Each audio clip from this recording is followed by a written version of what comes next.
All right, we're dealing with the absolute value function.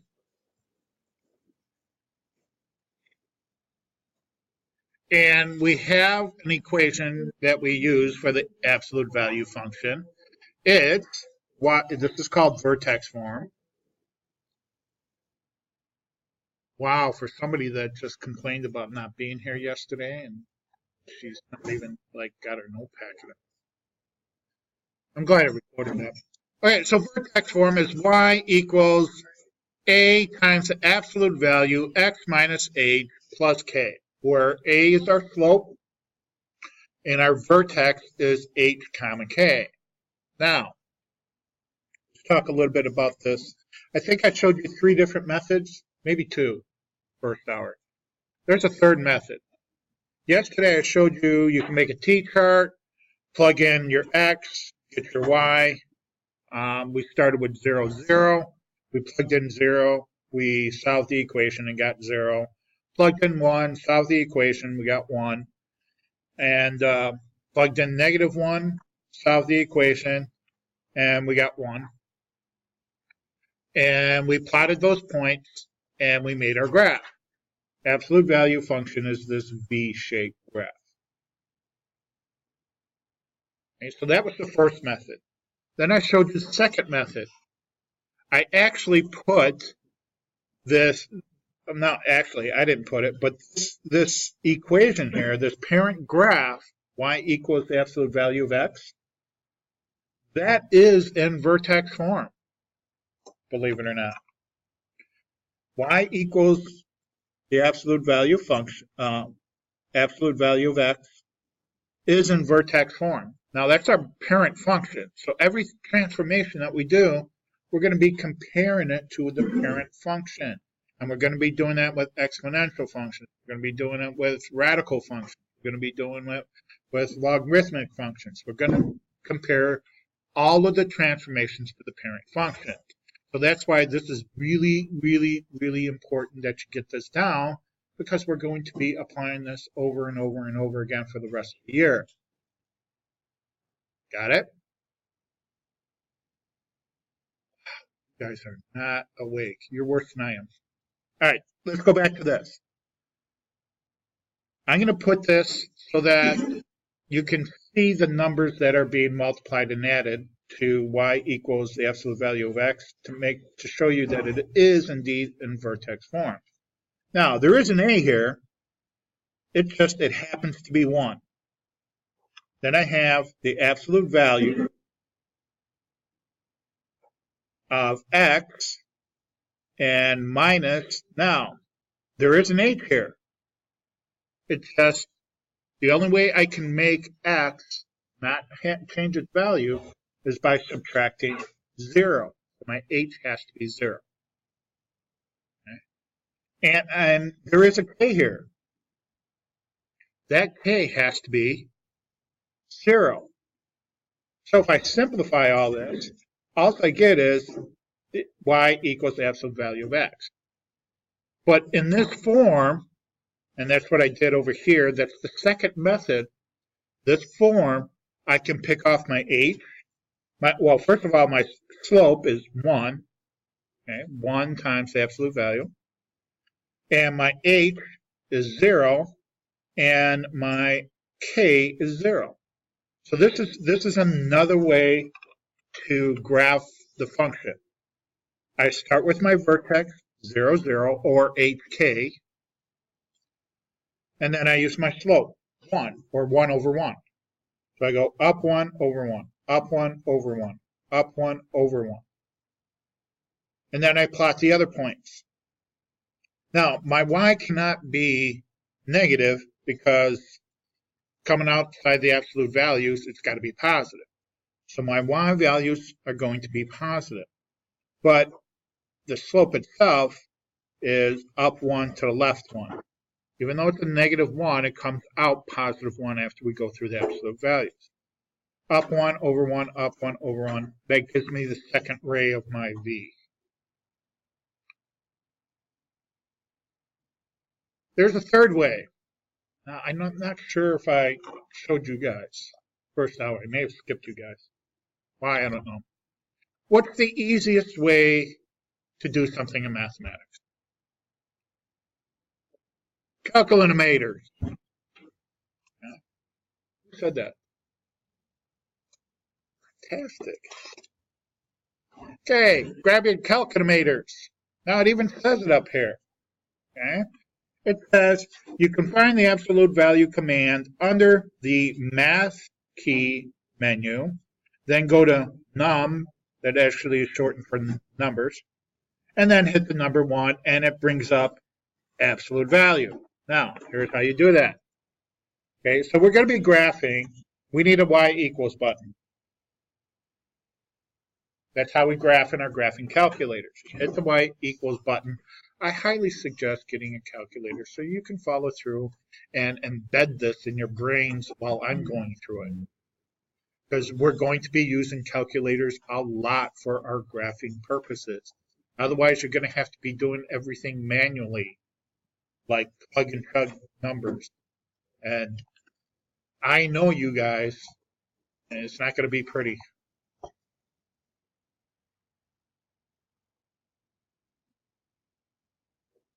And then it says, well, under the math menu, so hit this math key right here. See the math key? Hit your math key. And we got the math menu, but we want the num menu, which is short for numerical or numbers.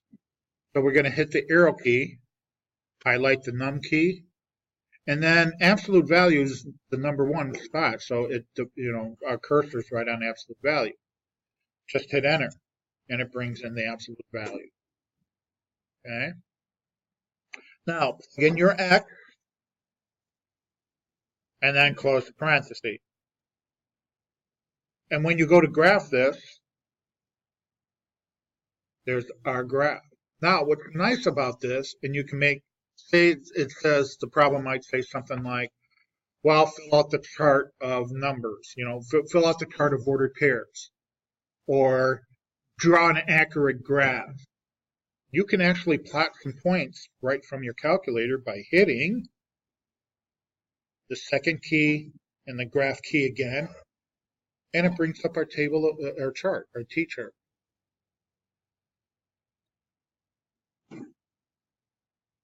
Okay, see our T-chart? Which one's going to be our vertex? It's obvious here. Yeah, 0, 0. Okay. The reason why I know, now every problem isn't going to do this for you, because it might be a decimal for a vertex and your calculator's not going to pick that up. But this one's easy. I know this is a vertex because my y values start repeating on both sides after this. Okay, see how I got a 1 there and a 1 there. I've got a 2 there and a 2 there. So I know that 0, 0 is like our turning point. That's where our vertex is. There's a lot of these calculators we're going to be doing a lot. I'm going to try and do this on piecewise. It's been a while since I did piecewise functions on there. But I know it's easier to do it on calculators than paper. Okay, any questions on how we get to the, how we graph absolute value function?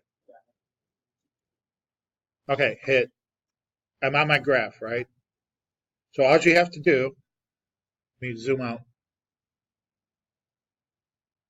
Okay, so I hit my second key here, and my graph button again. You see where it says table? That's what I'm getting at. It's table. Any other question? Yes, ma'am. Somebody messed around with the settings. Tell you what, can you just put it on the desk up there and grab another calculator? Okay. I have to change. Students mess around with the, the parameters and the settings for graphing and. Oh, is that your personal one? Let me look at it. Take one of ours and give it to me. I'll look at it. I'm sure it's a setting. It's easy to mess up the parameters on these graphs. Yeah, I'm sure it's just a setting. Let me. I'll do it like at the end of class. Yeah. Thanks, Leslie. Let's take another calculator.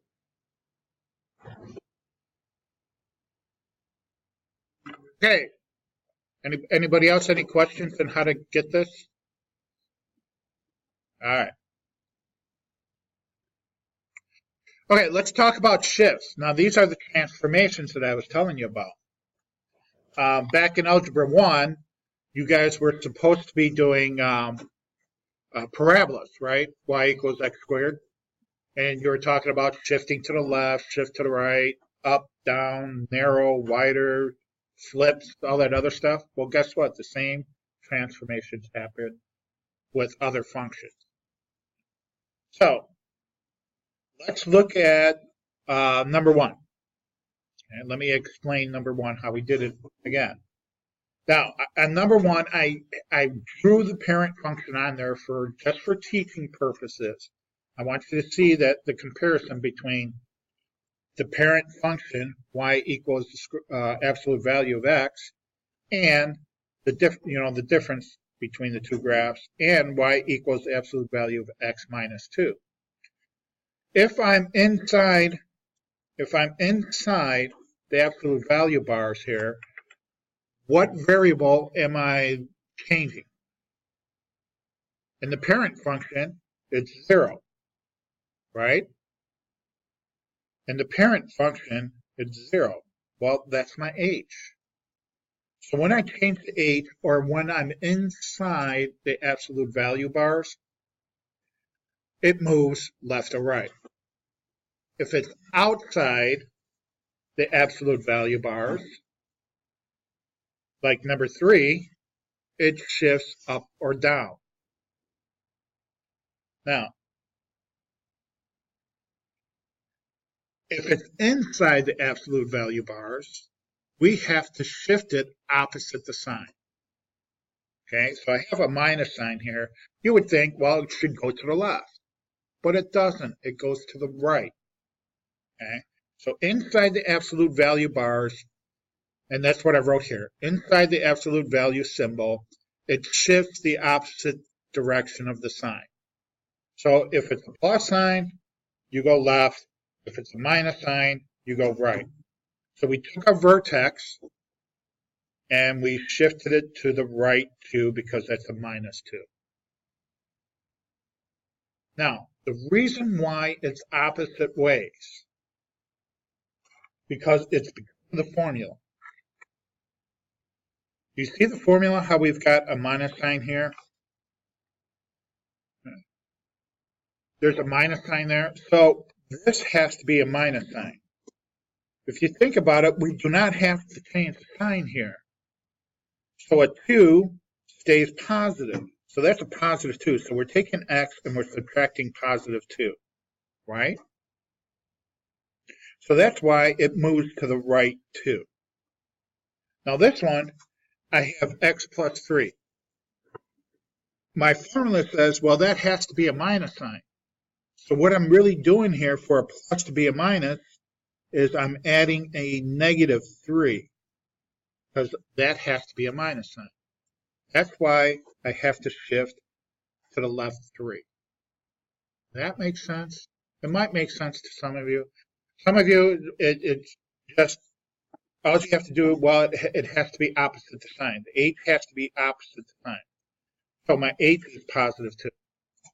My h is negative 3. Others, hey, well, it's just inside the absolute value symbol, so I'll just go the opposite way. However you want to think about it. It doesn't matter. Just make sure you go the right way on a test. And no, I'm not going to tell you which way it goes and help you out on a test or a quiz. We don't even do tests, we do quizzes. So that's how it shifts left to right. Anybody not understand left or right? Up or down? Because in my formula, that's a plus sign, that's my k, we just follow the sign outside the absolute value bars. So if I have a plus 2, I'm going to go up 2. Because from the formula, that's the plus sign. I don't have to change the sign of the number. So if it's a plus 2, we go up 2. If it's a minus 4, we went down 4. K is pretty easy. You should be able to pick off slope and vertex off of every problem just by looking at the equation.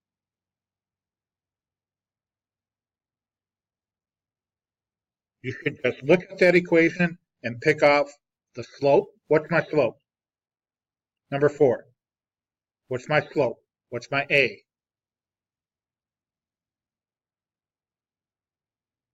The number 1. Okay? There's a 1 being multiplied to the absolute value of x. What's my HK? What's my vertex?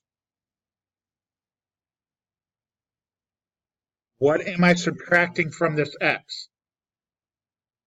Inside the absolute value bars, what's my H?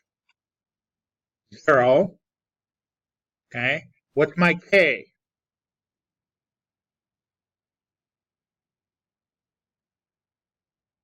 Yes.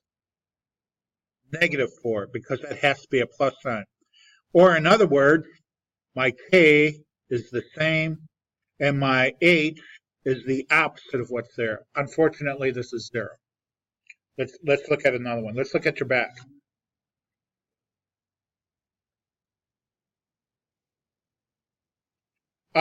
Let's look at number 8.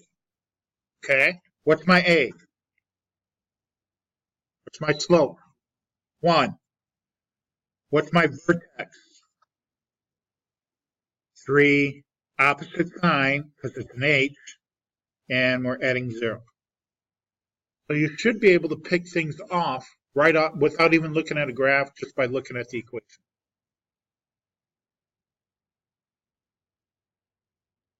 Anybody not see that? Yes, sure. Yeah.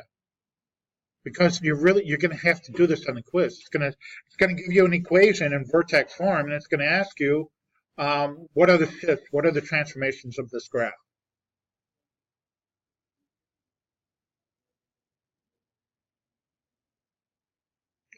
Yes, you can actually put this in your calculator and figure it out.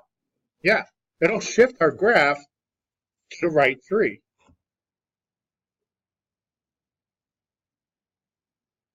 So I have the absolute value already in there. I'm going to put x minus 3.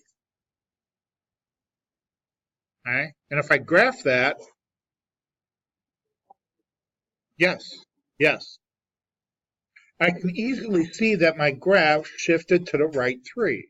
So if the question, they don't give you we're not going to give you, the graph all the time, maybe a tenth of the time.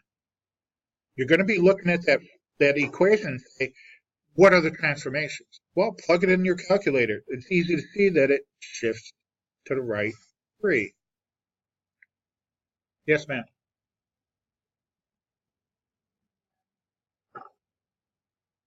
We talked a little bit about that slope, about the A.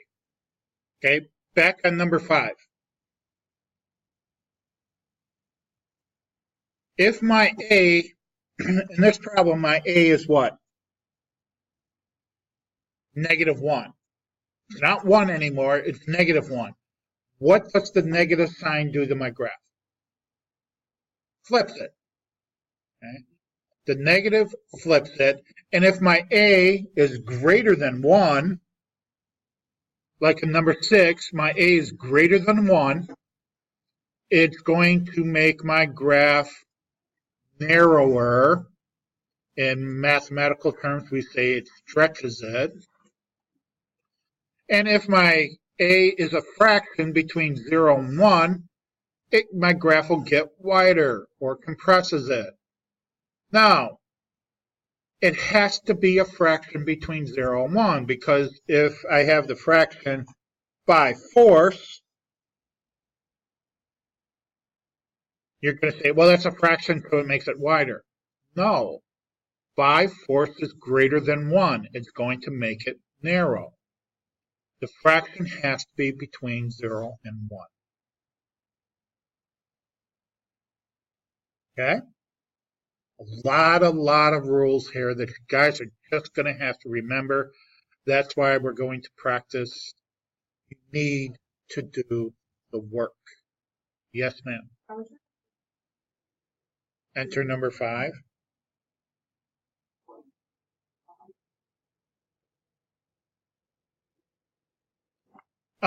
You got to use that negative key, not the minus key. Okay. Go to your y equals, and you have to insert a negative sign. See? The negative sign down here. Don't use a minus sign.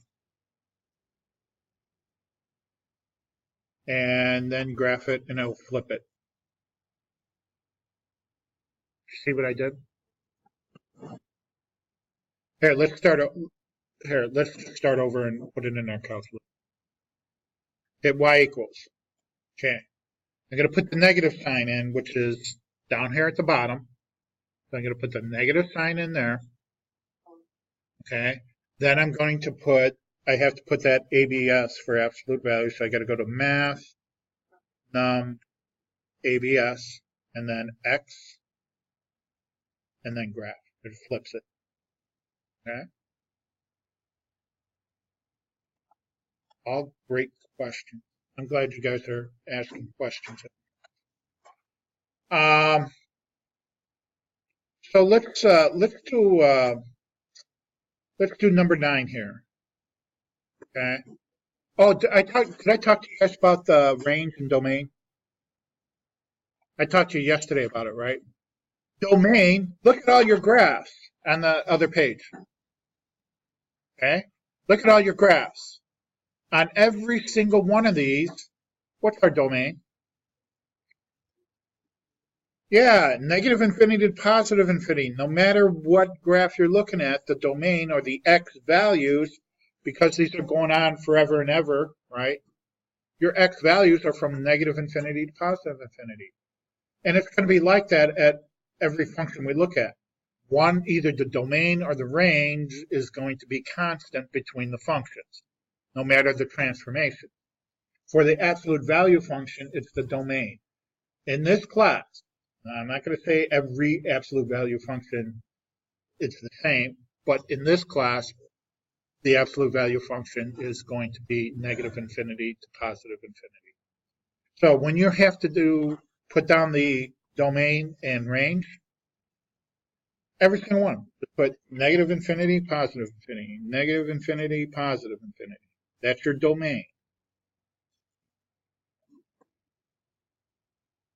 Slopes are easy to find. Now the range. Let's talk a little bit about the range. Looking again at all of these functions, all of the absolute value functions we did with the transformations, our range or the y value only changes when we're messing with the k, right? Here we have a +2 or +2 for k. K equals 2. Here my k equals -4, right? So my k is -4. That's where our range starts or ends, right? So it's going to be k. It's going to be k and either plus or minus infinity. Now, one thing I didn't tell you, if it's positive infinity, your k comes first. If it's negative infinity, your k has to come second because it's the larger number, right? Interval notation kind of throws a loop into it. All right, since I wrote all over this paper, let's do some examples on the next one. All right. Number 11.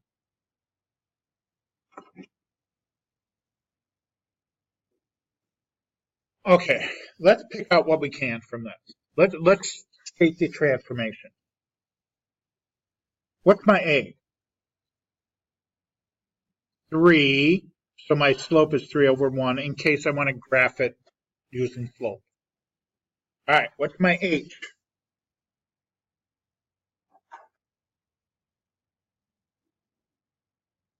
What is it?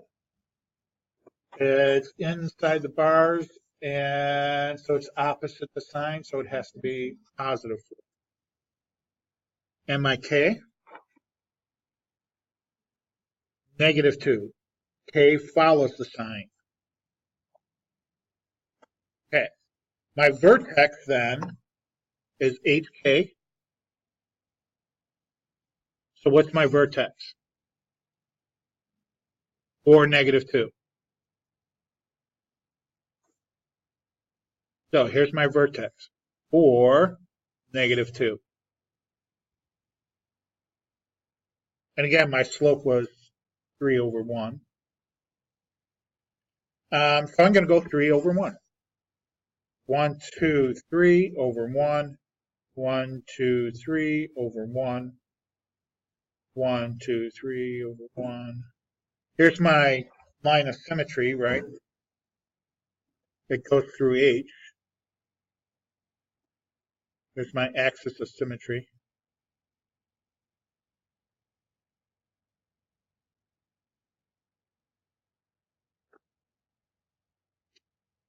And in this case, it's going to be x equal h, so x equal 4. So that axis of symmetry helps me graph the other side. Okay, this is 1 unit away from the axis of symmetry, so I need 1 unit away over here.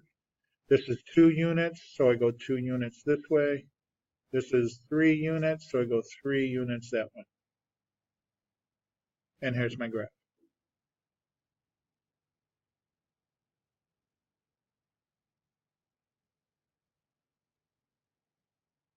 With me?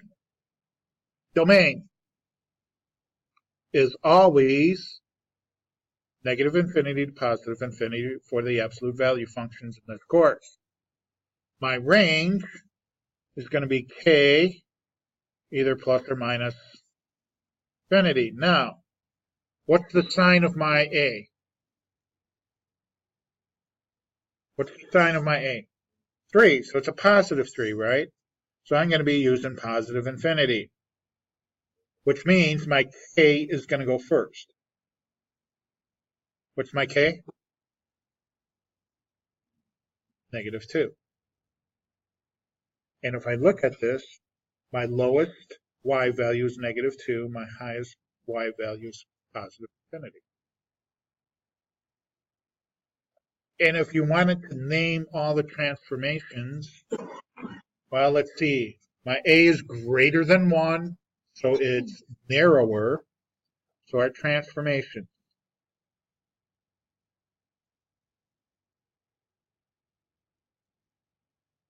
Transformation, right? Because you're going to have to do this eventually, just by looking at the equation. Let's see, it's narrower.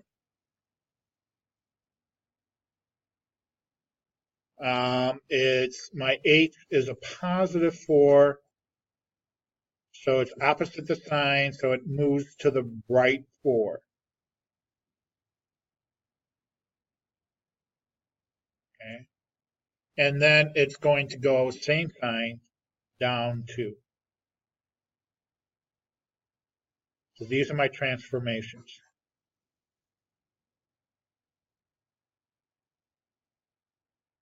You should be able to do all of this now.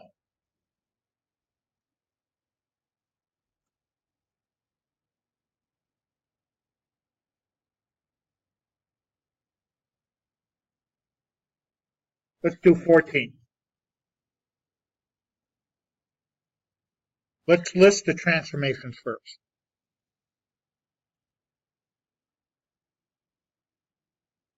What is it? I have a negative sign. What does that do? My a is negative. It flips it. So there's one transformation. Flips. My a is also a fraction between 0 and 1. So what's the next transformation?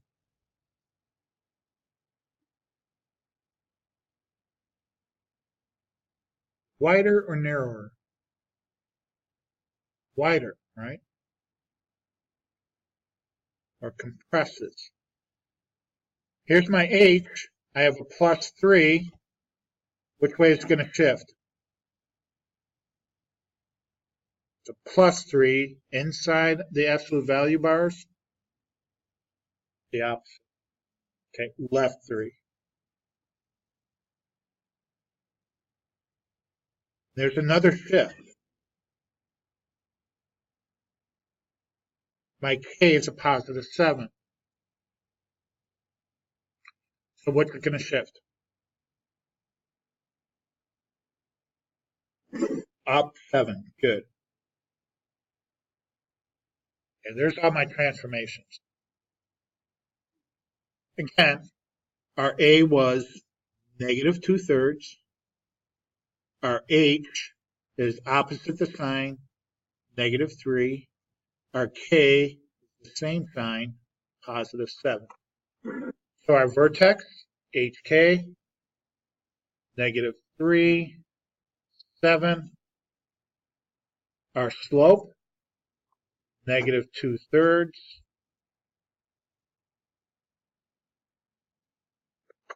Ready to graph?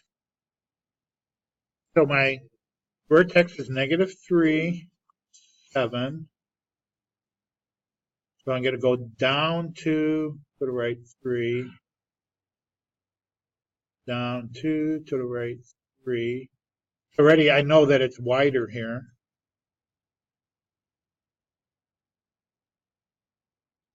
I'm going to use my axis of symmetry instead of using the slope again. Let's see, this one is 1, 2, 3, so I'm going to go 1, 2, 3. 1, 2, 3, 4, 5, 6. 1, 2, 3, 4, 6.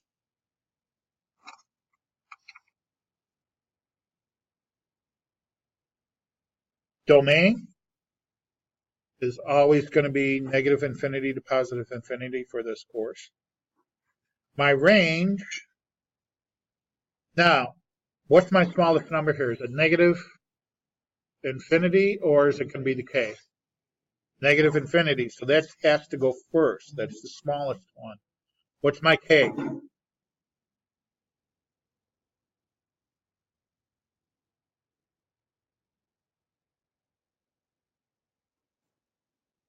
All right, can you guys, you should be able to do the rest of these, right?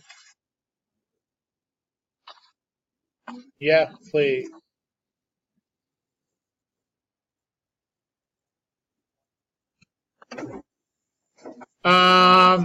No, don't do these because I'm never going to ask you this on a test or quiz. Don't do these.